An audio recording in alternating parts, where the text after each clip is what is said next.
ஒரு நான் எனக்கும் அவருக்கும் தான் போட்டி, அவரை ஒழிச்சிடணும் அழிச்சிடணும் அப்படி பேசுறத நாங்களுமே வரும்போது அப்படிதான் நினைச்சிட்டு இருந்தோம். அது அப்படி இல்லை. ஒரு முதிர்ச்சி வரும்போது அப்படி இல்லை. எனக்கு இந்தி ஒழிக இல்லை, எனக்கு தமிழ் வாழ்க தான். திராவிடம் ஒழிக இல்லை, தமிழ் தேசியம் வளர்க வெல்க தான். எனக்கு நீங்க தோக்கணுங்கிறதல்ல என்னுடைய நோக்கம். நான் அதுக்கு போறதுக்கு வரல. நான் ஜெயிக்க, நான் வெல்லணும், அதான் என்னுடைய நோக்கம். அவ நேர்மறை சிந்தனை தான். திமுகவா ஒழிக்கணும், சரி, ஏன் ஒழிக்கணும்னு சொல்லணும். இதனால ஒழிக்கணும்டா. ஒரு கட்சியை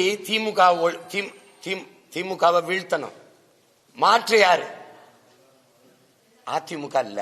ஏன்னா தீமைக்கு மாற்று ஒரு தீமை இல்ல. அது எங்கள் நிலைப்பாடு, கோட்பாடு.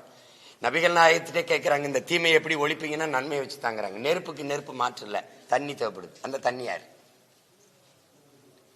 இந்த திமுகவுக்கும் அதிமுகவுக்கும் காங்கிரஸுக்கும் பாரதிய ஜனதாவுக்கும் ஒரே ஒரு இடத்துல கொள்கை மாற்று. ஒரே ஒரு இடத்துல. இங்க கொடியில அண்ணா இருப்பாரு, அங்க இருக்க மாட்டார். வேற ஏதாவது கொள்கை மாற்று.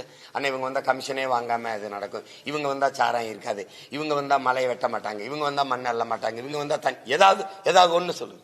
அப்ப எது மாற்று?